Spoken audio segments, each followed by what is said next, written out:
before getting to value, what I call value disengagement, again, getting away from sometimes overwhelmingly effortful experience, and also value balancing, is that my theory of Ikigai and Keiken is very dynamic. So you can't do, for example, effort, and you can increase your Ikigai. And there's a kind of delicate balance between them.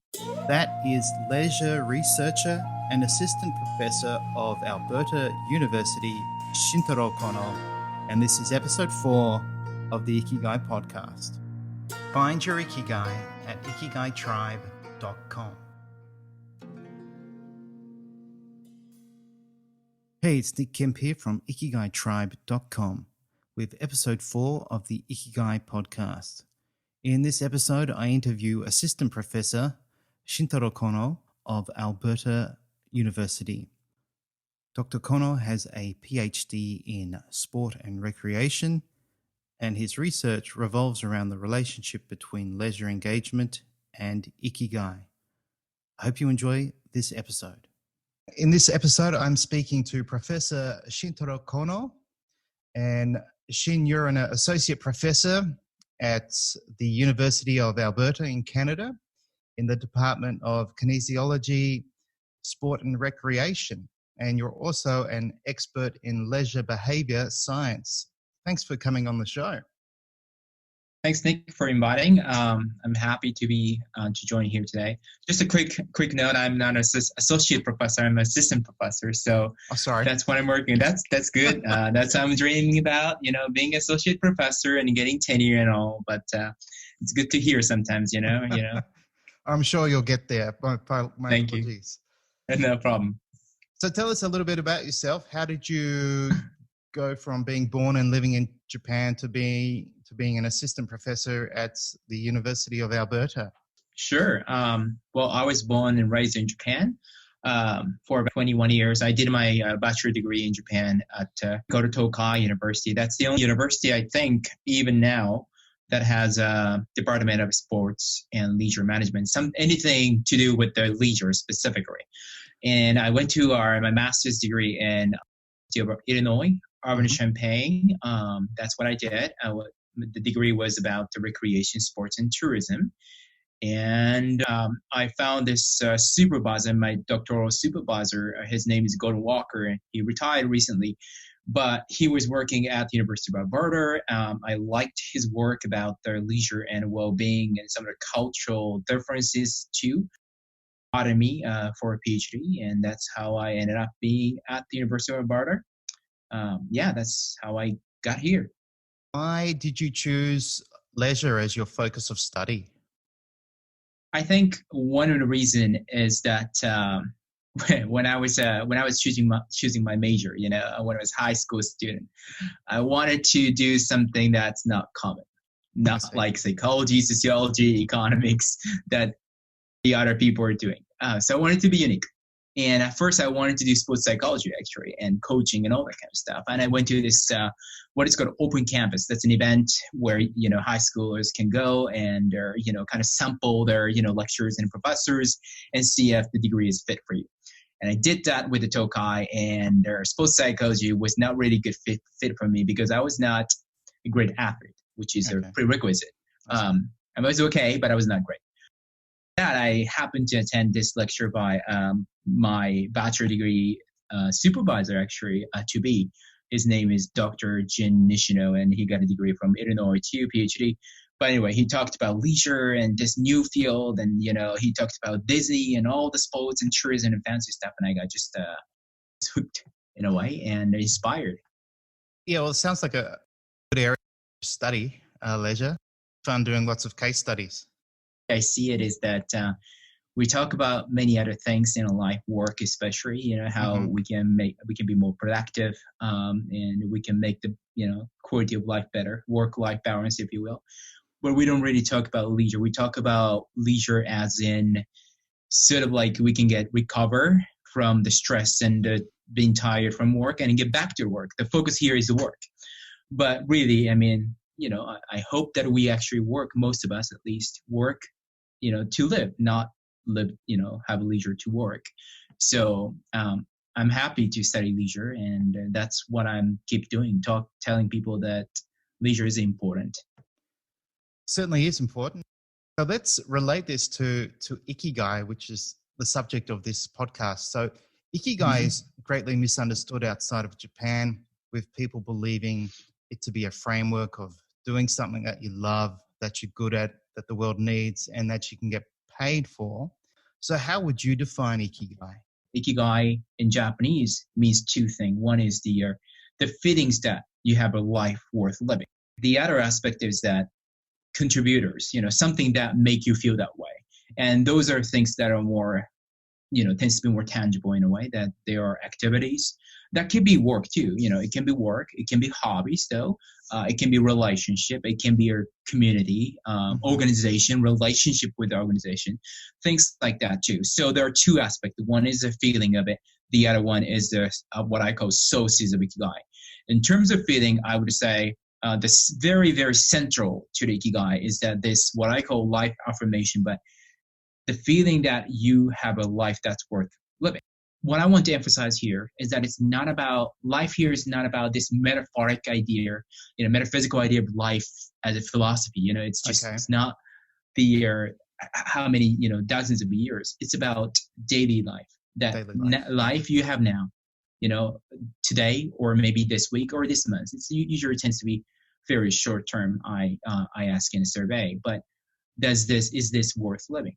You get up, you want to get going with it, or you feel like, oh no, today I woke up, I have to do this. You're sort of like hesitant and they're not motivated, sort of thing. So that's the central part of Ikigai feeling. And so in your study, as you just previously mentioned, you touch on Ikigai sources. So I guess they're the things we can identify. So it could be, in my case, maybe I could say it's my son. And then what you define as Ikigai perception, or which other feelings I would have, I guess, as being a father and my relationship with my son, and I guess the things I experience from my relationship with my son. Yeah, exactly. That your life is meaningful, that somehow valuable, and it's not that valuable in a sense that it can be translated into money or something, but it's just that you personally, subjectively, you value it. That's what it matters. So it doesn't really matter. I mean, it should be applicable to, whether you have a job or not. You can, theoretically not have a job, but still you can feel that your life is worth living. And also many other sociodemographic characteristics. And of course, a $1 million question to me is that how those two things are related to each other, in what mechanisms, because we want to identify those sources of Ikigai, and we want to understand the mechanism from that to the perception of Ikigai feelings, so that we can increase the feelings of Ikigai. So that's what I try to do. And I think, my argument here is that leisure is one of those. And a lot of people think work is Ikigai, but leisure is a big chunk of Ikigai as well. Well, you think it would be, especially once people retire, and I guess when people retire, if they've had children at that age, their children will probably be independent. So I guess people who are in their mid to late 60s, they're going to have a lot of time, and obviously leisure is an area they can explore fully in their lives. So in your study that I read, you talked about 3 theories. I found them really insightful and interesting. So would you like to introduce those 3 Ikigai theories in relation to your findings on leisure? Sure. So the first theory, and everything comes, there are 3 core concepts, if you will. The one of them is what I call keiken. In Japanese, it means literally experience.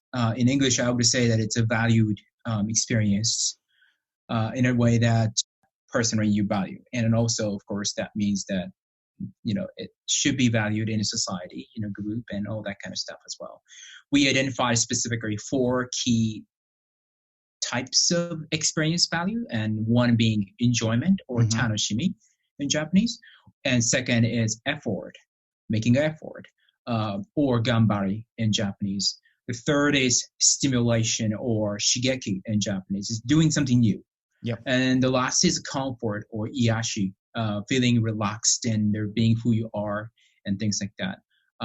So we found that each of those 4 types of experiences contribute to Ikigai feeling, and that's not surprising. Probably I shouldn't get into that each theory yet, but it's basically Keiken is about here and now. It's a personal life, your personal experience at this current life. And the second theory is what I call hokusei. In Japanese, hokusei, that means what I call life directionality. It's about the temporal or over time. It's a temporal aspect of Ikigai. So from past to present life to the future.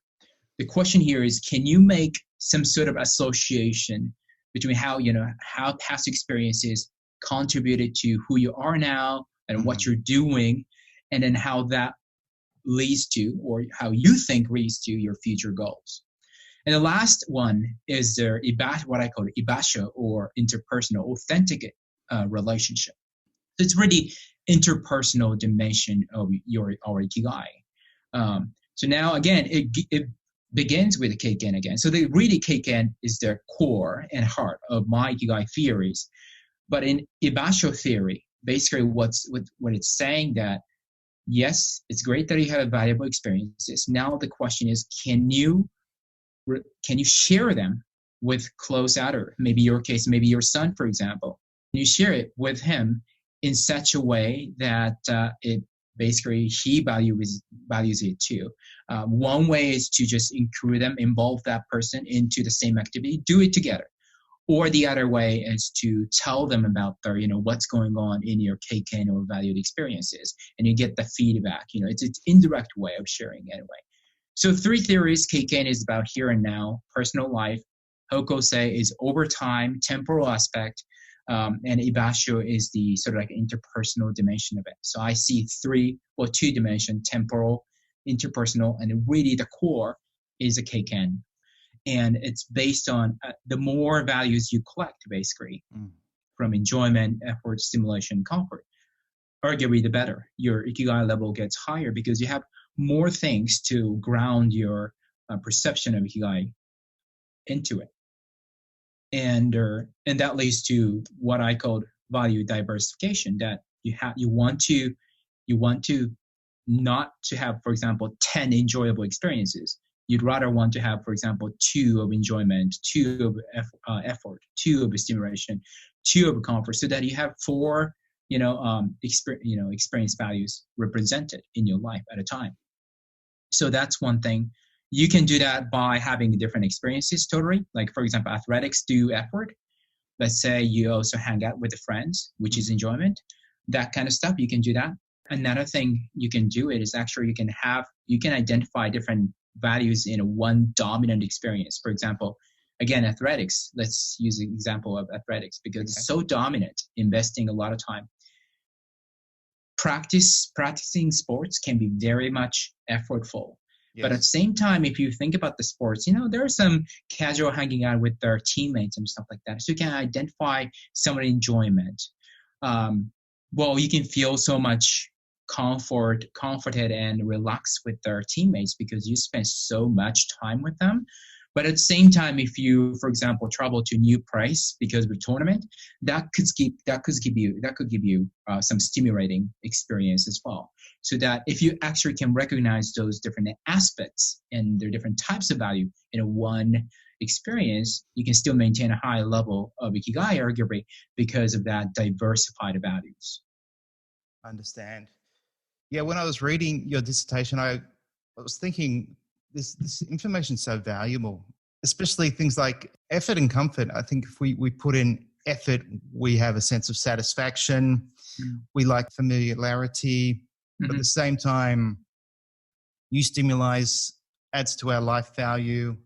And of course, we want to enjoy the things we do in our leisure time. And so you discovered experience value diversification. But with that, you also discovered students needed value balancing. Yes.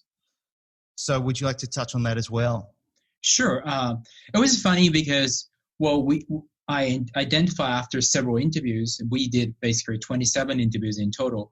But after a couple interviews, I noticed students are talking about those things: enjoyment, effort, stimulation, and comfort to an extent. And I could see that. Now, they talked about two at a time often. In this case, enjoyment and effort. For example, those values are very contrasting to them, a lot of students. So they would talk about those two things together and making the balance between them. And also they talked about the balance between stimuli, and comfort as well. It makes sense in a way. Enjoyment is about, not thinking about long term, just having, really enjoying here and now, basically.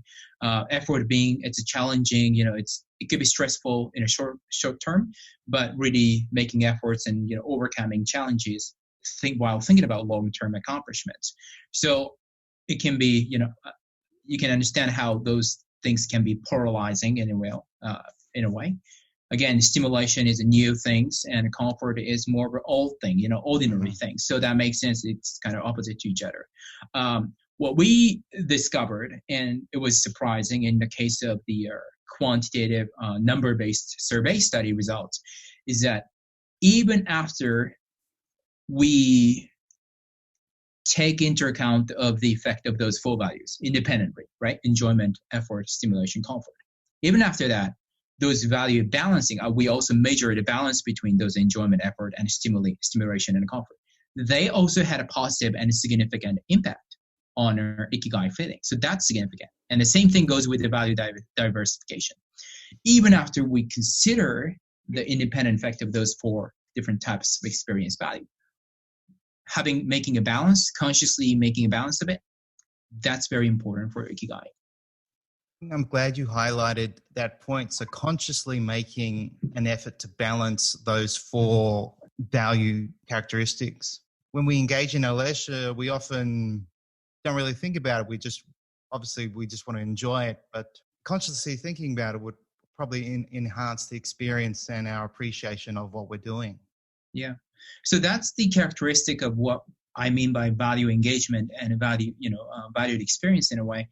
That partially it's about what you do. It's an experience. You got to do something. You can't have a great experience by, sitting in a couch and just thinking about it. You got to get out and do it. But partially it's about cognition. And I mean, what do you think? And also, what do you feel about it too? So my work is, informed by psychology work, but at the same time, there's some, behavioral experiential aspect of it too. So that, I'm saying that here, both are important, really. I see. You also discovered that students needed to disengage experiences, especially effortful ones, which I guess makes sense. We do need to sometimes switch off and take a break from everything in life. Before getting to what I call value disengagement, again, getting away from sometimes overwhelmingly effortful experience, and also value balancing, is that my theory of Ikigai and Keiken is very dynamic. So you can't do, for example, effort, and you can increase your Ikigai. There's a kind of delicate balance between them. So it's not, a continuum, and one is absolute negative, the other side is absolute positive. There is somewhere in the middle optimal situation, and you have to make yourself align there, and that's actually more difficult. And a lot of theories out there, lots of psychology, behavioral, all that kind of behavioral science theories, they're in a way more simplistic, in a way that do this is positively related, do it. But more newer recent research, and including my Ikigai Keiken theory, is that no, there is a balance, there's a synergistic effect, there is something going on. So this is part of that too.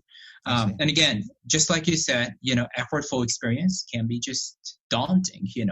What's important is not actually keep doing it, but also take a step away from it. And often this is, again, leisure's unique position, because it provides you a, if you will, breather in your life, that you can take a step back and not think about it, have fun, But here, it's a little bit different from enjoyment, because enjoyment is what we seek.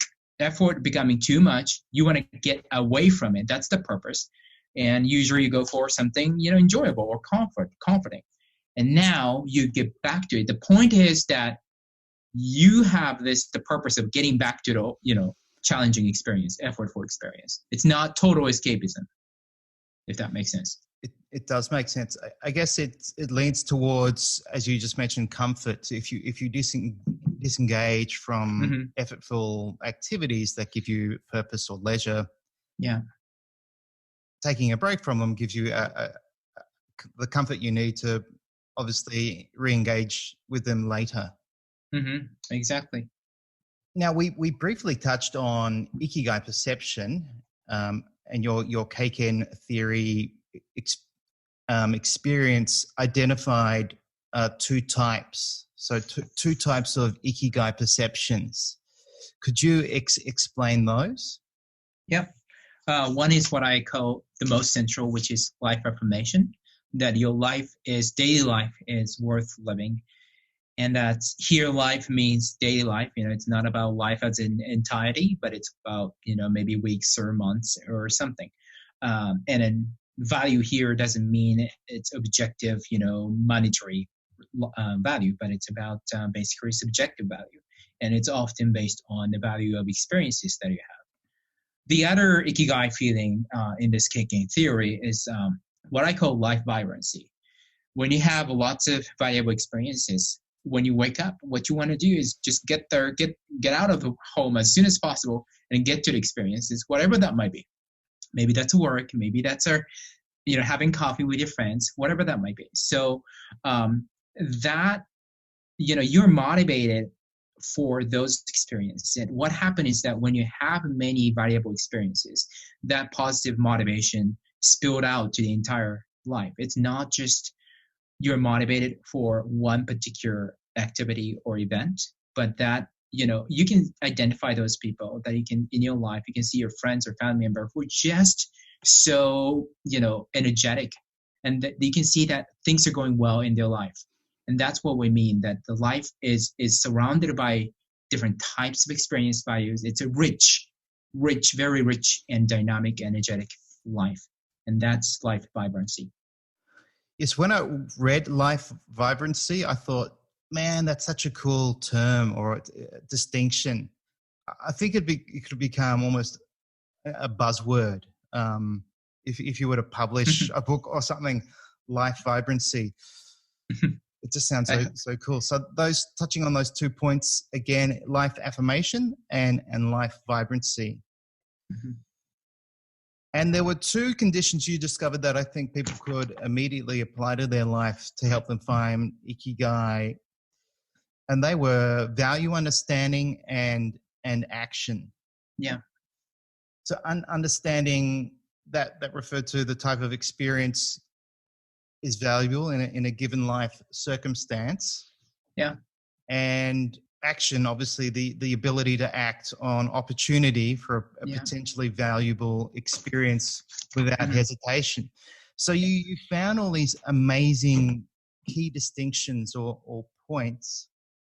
And I think it's important that we can help our listeners maybe find something they can use. So those 2 points really stood out for me: value understanding and action. Yep. What advice could you offer, or what would you like to touch on in regard to those 2 points? One takeaway here is that you don't have to do anything, but you might want to think about at a given point of your life, what do you see? Maybe you might want to write down those things and just think about what's the ideal ratio, just without thinking about anything. But of course, this ideal ratio has to be influenced by something like, personal, social situation, like your family obligations. Maybe visualizing those ratio would put you in a position that actually you're not doing so bad, for example. You think that maybe you're not having so much enjoyment right now, or comfort so much now, or stimulation so much now. But you realize, well, I'm at this point of life that it's actually good that I'm focusing on effort or comfort or whatever that might be. That will guide you in terms of which experience to pursue. In terms of action, is its ability to just basically it's a Nike slogan, just do it. Just do it. Yes, it's funny because I'm a type of person who tend to overthink things. But a lot of my interviewees were like, Shin, if you want to have Ikigai, you just have to do it. Because their rationale here was that you never know the true value of experience until you actually fully explore it. Actually, you do it, right? Yes. So, and I totally see that. So really, it's not about being strategic about, experience value, which was about the value understanding. But the other side of it is that there is uncertainty. You never know fully. So just do it if there's a good opportunity. And what happens usually is that for most of the time, actually, you value what you do. After you doing it, you realize there is some value to it too. So that you get to, value those experiences too. So really, if you are not sure, just do something. Yeah, if you may have some thoughts, but it's my theory to an extent suggests that, there is a value to just doing it. So we could say that there's value in being spontaneous. Yes. Which kind of goes back to the leisure and their play, if you will, that there's so much research going on right now that being play and playfulness, being able to play and playfulness is actually very valuable for adults as well, not just kids. I think that is a new area of study and research, and I have found recently there are even almost like life coaches who specialize in play for adults, and they say you almost need to become the child again. Yes. Yeah. Okay, Shin. So a few more questions, so we'll wrap up soon. Yeah. What advice do you have for people in regard to finding Ikigai in leisure activities? I know we've touched on a lot of information. So what's maybe the first step? Well, I think, we have to kind of go back to the conditions of Ikigai. Two things we talked about: value understanding and action. So particularly, just the Nike thing, that just do it. I think that's just very important. If you have some opportunity, maybe your school has some, your community has some new program. Maybe you want to check it out. Facility, check it out. Your wife or your partner asks for you to do some new activity. Well, let's see what's about it, sort of thing. So just doing it could be very powerful tool. And also, what I want to say specifically in terms of leisure and the uniqueness of leisure is that maybe I found leisure is very unique in terms of how flexible it is in terms of the way we can value it. For example, think about work. How many of us actually can find a true enjoyment in it?